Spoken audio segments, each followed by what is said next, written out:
Hey guys, the Common Man here. So today we're going to be looking at this knife here. This is the Knives Banter. This is the original Banter, the original Ben Peterson design. Ben Peterson used to work for Blade HQ. You can see him on a lot of their YouTube videos. He's known for the What Is Up Guys. You can see right there, What Is Up Guys. So this is a very sweet knife. We'll go over some specifications. Overall length of the knife is 6.5 inches. Blade length is 2.9 inches, and the weight is 2.61 ounces.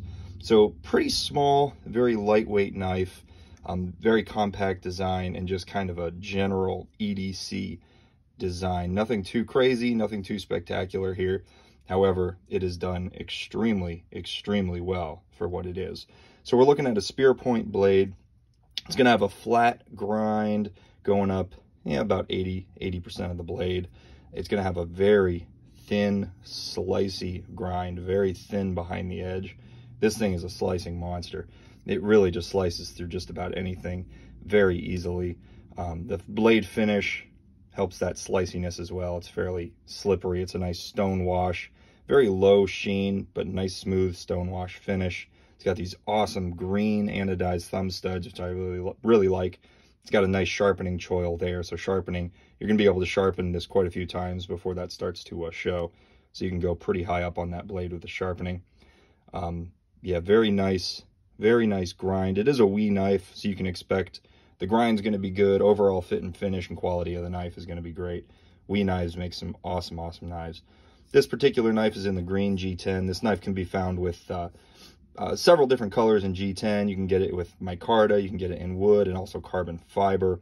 And if I didn't mention, this knife is $108, which is actually a pretty great price for S35 VN. That's an awesome steel, and G10.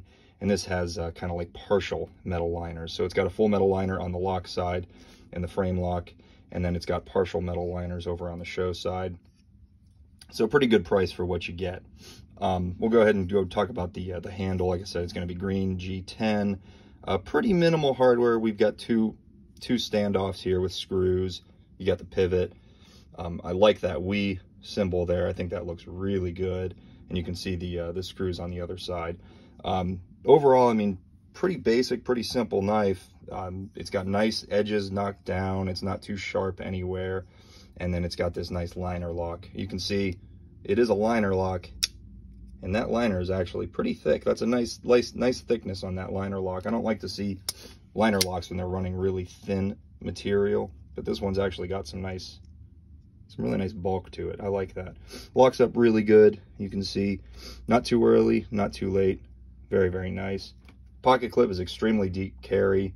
This is one of the best pocket clips I think I've ever seen. The design of it is just perfect. It's actually sunk down into the scale, so it's not sticking up. There's nothing to catch in your pocket. The screws are also recessed, so those aren't going to catch in your pocket either. This thing just goes in and out of the pocket beautifully. No issues there at all.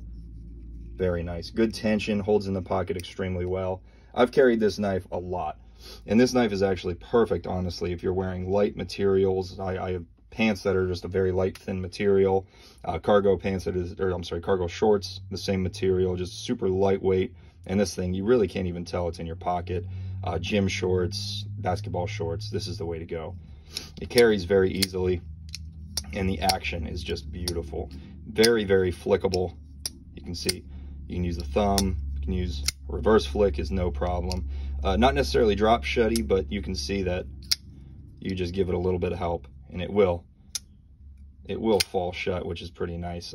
Very smooth, very nice. It is running on bearings, so you can expect a pretty good action. And again, it being a wee knife, you know that it's going to be overall very nice quality with a good action, good lockup. Have absolutely no blade play, none at all. And this thing is just rock solid. Let's go ahead and compare it up against a couple of knives. And by the way, you get this really nice carrying case, classic wee knife carrying case. You can actually, I love these cases because you can reuse them. If you want to carry knives around, you can put two in here and protect them. Very cool. We'll go ahead and move on to this. We'll do a little size comparison here.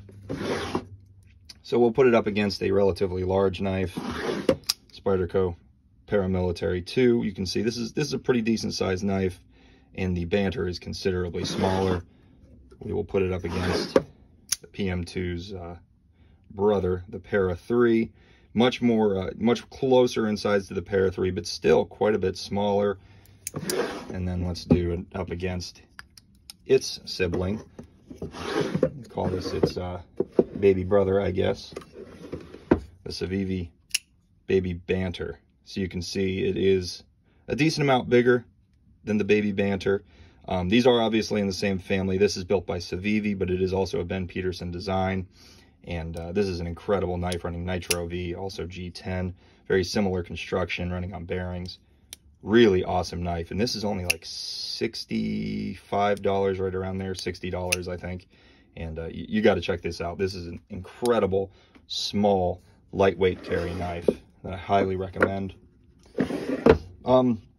As far as downsides, I mean, I don't really have too much to talk about. It's not a terribly unique design. However, it does have some unique features to it. You know, it's got a fairly larger profile. Sometimes you see these slim, slender knives with not too much, you know, not too much design going on. But this one's actually got some nice size to it, at least. So it's simple, but it's a nice handful. You can get a good grip on this knife. I definitely like that. You know, it's nothing groundbreaking, but it does simple very, very well. I think that he really knocked it out of the park with this design. You know, one thing that I do wish, I know that they came out with a Big Banter. I haven't gotten my hands on that yet, but I hope to soon. That's probably my next knife that I'll be picking up.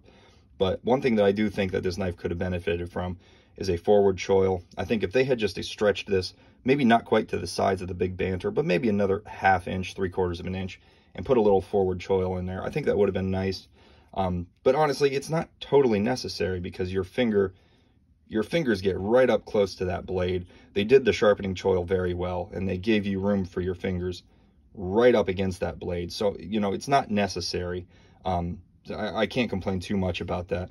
And, I mean, I think overall this knife was done very well. Like I said, the Big Banter kind of solves that problem, and I hope to pick that up soon, but it seems to be just probably larger than it needs to be. I think if they just extended this knife just a little bit, it would have been perfect. But, you know, like I said, not too many complaints. I really like this knife. I carry it a lot. This would probably be my second or third carry option out of all of my knives. And it's treated me extremely well. So I would highly recommend it. Like I said, right about $108, $109, you can pick this thing up. And I definitely recommend you do so. All right, well, thanks for watching. If you guys liked the video, go ahead and leave a like. Any comments, just drop those down below. And please consider subscribing. Thanks, bye-bye.